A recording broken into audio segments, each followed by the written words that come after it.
Welcome, everyone, to AI Perimeter. I am Lauren O'Brien, the Chief Revenue Officer for Cloudastructure, and I'm here with James McCormack, our CEO. Hello.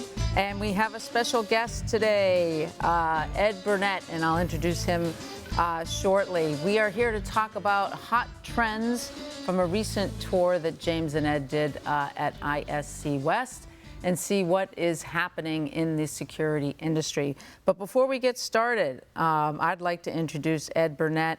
Ed has a long history of being in security as the head of Global Fraud Investigation and VP of Security of Fortune 100 UPS. And he has run the gamut in understanding technologies, trends, just the volume of theft, etc. So he will bring his expertise to the table today. And him and James had the opportunity to walk ISC West a couple weeks ago. And I guess I'm just going to open it up to both of you. And maybe, James, we start with you. Sure. But give us sort of your honest take. Was ISC West worth the hype that everyone was hyping it for this year? Great question. I would say no. I was trying to think of a clever way to say that, but I would say no. I mean, it's big. There's lots of integrators. There's lots of people with products, but were there a lot of meaningful conversations? I didn't particularly find it that way. Right? Ed, I know you've probably been to ISC West numerous times, and I actually went and walked the floor myself, but what did you find? Well, I think I would have to agree with James. I thought that it was lacking.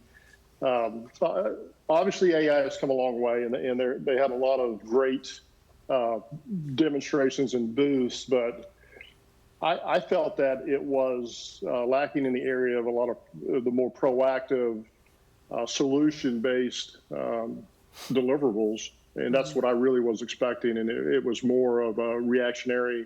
Here is the technology and the equipment. Looked really nice, and they had a lot of great booths, but the proactive side of it's really what I was looking for, and I think they missed the mark on that.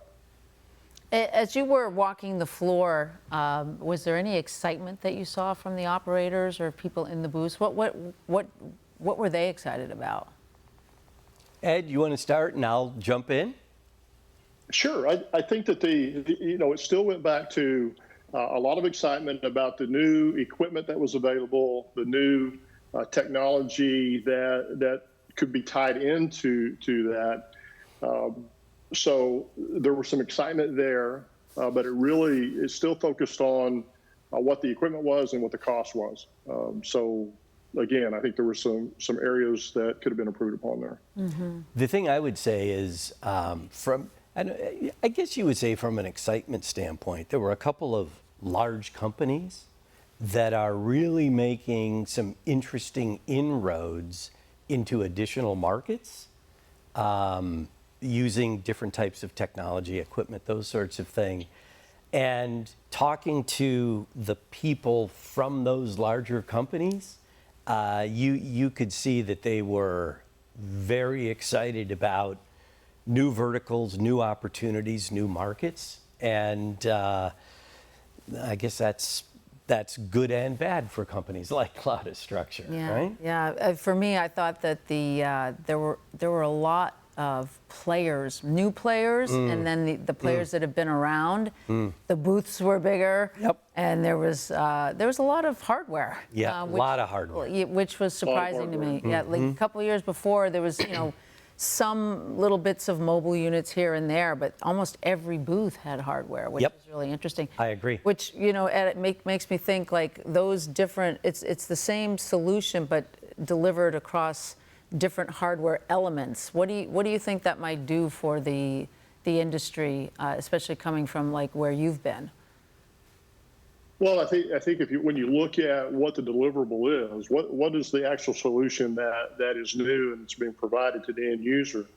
That's what I'm looking for. I'm not looking for equipment that's going to, although it's new and there's more to it. it doesn't solve the problem that I would have sitting in the seat of being able to provide that solution platform instead of a reactive platform. And I'm really looking more for how can I solve for the future than still staying in today's market, if you would. Yep, yep.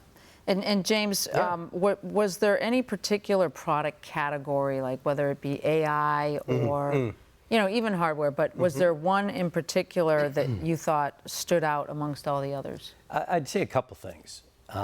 One, more and more people or companies are claiming to use AI for virtual remote monitoring, right? Now, it's virtually impossible in a show like that to figure out, you know, what's really behind the curtain. But I thought it was interesting that more and more people are saying pretty much the same thing.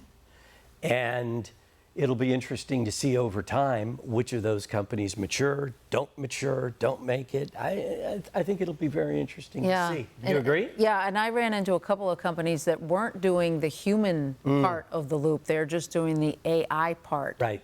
And as you know, we believe in the human part. Absolutely. For accuracy, improved performance, and proactive nature. So we'll see how those competitors do down the line. Yep, absolutely. Anything you want to add to that, Ed?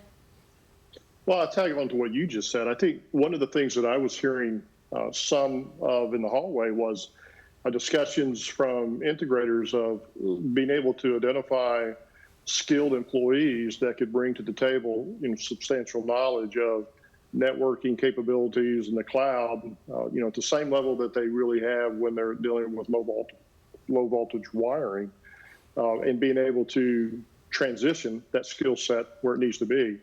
And then what you just touched on with the without the human side of it, you know, there was a couple of conversations where, with a lack of sufficient AI, the concern was having human agents that were getting, you know, 50 new smart alerts on their video and getting into the area of burnout. So how do they address that? So I thought there was a couple of concerns in that area that was interesting. But I think also, excuse me, that speaks to the whole maturation process, if you will, of AI in video solutions, right?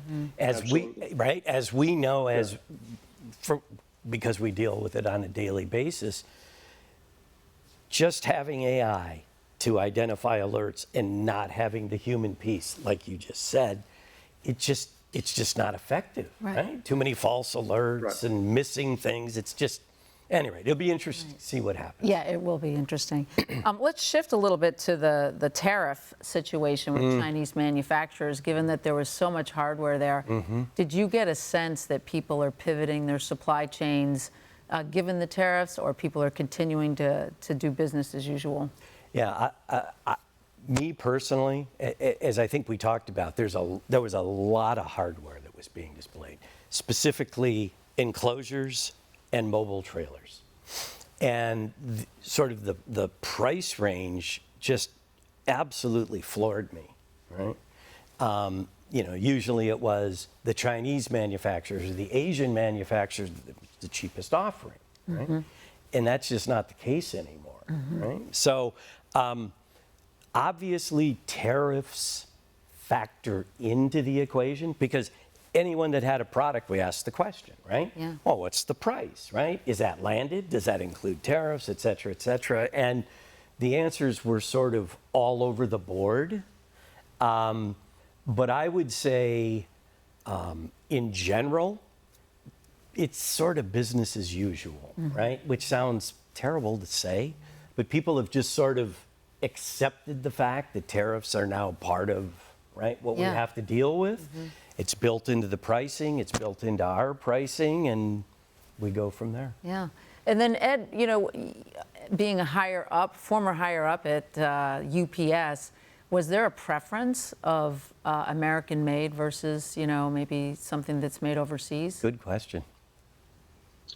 I think you really, you know, I would look at the quality of the equipment, right? Does it have a history of long-term success? Does it require a lot of maintenance? So really, it was a mix of the two, and whoever offered the best product with solutions is where I would turn to. Yeah. I'm going to switch yet again to AI and Big Brother. You know, there's been a lot of discussion around the privacy of the data. Were folks talking about whether or not their solutions, you know, preserve data, were publicly available? What's your take on that, James? Not really overt conversations about that, but I guess you might say tangential. Let me give you an example. One of the companies that was there is Flock, right? And we all know Flock, right? Historical business, doing a lot of work with municipalities, local police departments, those sorts of things.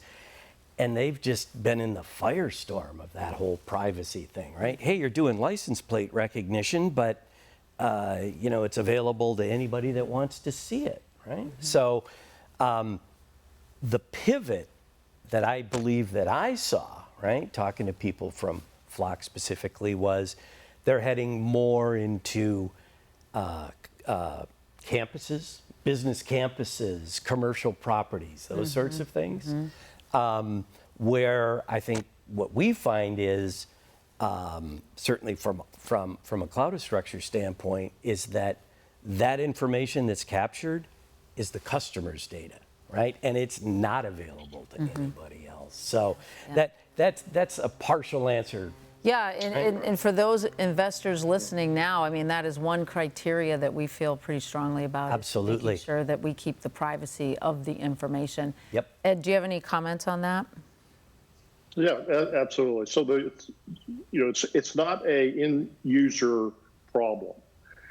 When you look at privacy, it really is the company's issue from a legal liability and user responsibility, and also an insurance risk issue as well. So companies that are using AI have the responsibility to ensure that they have a robust audit program, that their audit tools or audit logs to identify what AI is doing, what logs are being maintained, and why they're being maintained is critical to make sure that the brand is protected. So it's not an end user responsibility per se. It's really the company that's gathering that information, and they really have to have a robust audit compliance program to ensure that they're protecting privacy. Which is why we're glad to have you on our team, Ed. Ed is also now an executive advisor to Cloudastructure. We're so glad to have you, Ed, today. Thanks, James, for being here. Absolutely. All right. If you have any questions, you can reach us at aip@cloudastructure.com. And we look forward to seeing you next time.